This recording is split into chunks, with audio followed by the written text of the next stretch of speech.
the Chicago teacher strike ended. And lo and behold, it was a pretty successful strike. Isn't that interesting? These strikes, whenever the teachers strike, they usually get a lot of what they want. Do they get every single thing? Not typically. And this is no exception. We're going to get into the specifics about what they got in Chicago, but they get a fair amount of what they want. Pretty much every time a strike has happened in recent years: Oklahoma, West Virginia, Chicago, Indiana. And yet you don't hear the corporate media talk about teacher strikes very much. You don't hear this amplified very often. You usually have to go to shows like this to hear about teacher strikes. Los Angeles, by the way, another successful teacher strike. And why is that? Well, because the powers that be know that strikes, much like the common cold, which I'm dealing with at the moment, is very contagious, but contagious in a good way. It will spread, and it will spread quick. You know what else spreads quickly? Municipal broadband internet. A town in Massachusetts got it, and a bunch of other towns are trying to get it too. But you don't hear this stuff reported on, do you? And it's for a reason. So Christina shares this. Thank you for sharing this, Christina. Christina's in the Midwest. She's always on top of what's going on there. And here are the results of the teacher strike. This is according to Vox. So let me scroll up to the headline there. The 11-day teacher strike in Chicago, it paid off. It got more than $30 million extra for public schools. All right, let's see exactly what they got. So the teachers returned to school on Friday after going on strike for 11 days. Now, I hate to nitpick, but couldn't you just have given the kids the rest of the weekend? You know, I mean, really, 11 days, you really got to go back on a Friday. Be like, let's just regroup on a Monday. The teachers are happy. Everything's cool. But you still get that long weekend. And I know the kids aren't winning here. I know they got to make it up in the summertime, which Chicago, you really cherish those summer days. Chicago winters are absolutely brutal. Some of the most brutal winters I've ever experienced was some of the time I've spent in winter in Chicago. That lake effect, it goes right through your bones. So I know that they have to spend time in school in summer now. That's how they'll make it up. But I don't know, one more day. Was that really going to make or break anything? Just give them the weekend.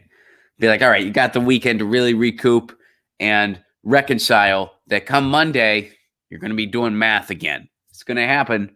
Just bear with it. That was, I don't want to say math was my least favorite subject, which I wish that wasn't the case. But, if we're being honest, I think, I really never really connected with science in school, which is a bummer because science is so interesting. But and I don't want to blame the way it was taught, although that might have something to do with it, but I just never connected with it in the classroom.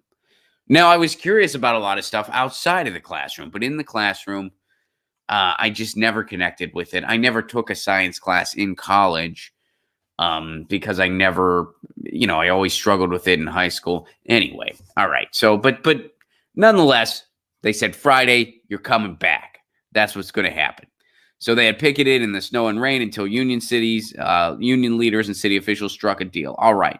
So here's what they have. First of all, they're getting a nurse and a social worker in each school.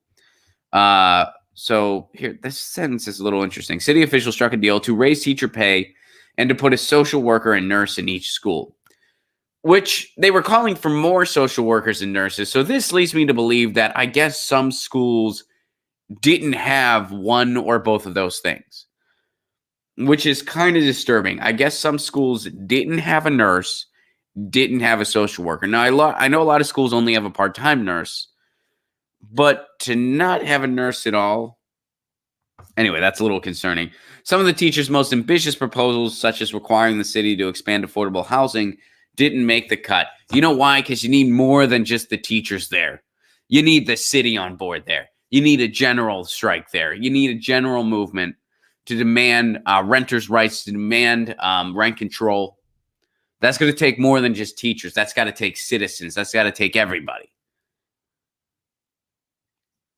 But anyway, here's what Jesse Sharkey, president of the Chicago Teachers Union, had to say about it. Did we accomplish every single little thing? No. But I can say we moved the needle on educational justice in the city. So here's what they got. The district committed to spending $35 million to shrink oversized classrooms and to prioritize schools that serve the most at-risk students. The deal includes a 16% pay raise for teachers over 5 years and a remarkable 40% raise for teaching assistants, clerks, and other low-paid workers. The new 5-year contract will also boost investment per pupil and reduce the number of students in each class. So, all in all, not half bad. In fact, they got a lot of what they wanted. Now, did they get more affordable housing in the city? They did not get that. But they got increases in the teacher pay. They got an increase in pay for staff and other workers. They got social workers and nurses in every school. And they got reduced class sizes. It's pretty solid. That's a win. Because that's what happens when you strike. When you strike, a lot of times you get what you want. Because guess what? Classrooms need teachers. They need teachers. In other countries, they really realize this. Other countries, they go on strike like that and they get what they want. But they have societies that allow that a lot easier. In the United States, striking is very difficult, and that is by design. When you are one paycheck away from not being able to afford rent, when you are one paycheck away from not being able to get groceries or your medicine, you can't think about, what if I go on strike? You can't wrap your head around that because you're like, look, I'm one paycheck away from going under and I have a family. A lot of people in the country are in that situation and they're working multiple jobs just to survive. And our work culture is never ending. This is all by design. And they discourage striking by decimating unions. This is all by design. This is not coincidental. It's not coincidental that it is infinitely harder to strike in the United States than it is in a place like Germany, who, by the way, they have a 28.5-hour work week now because they go on strike.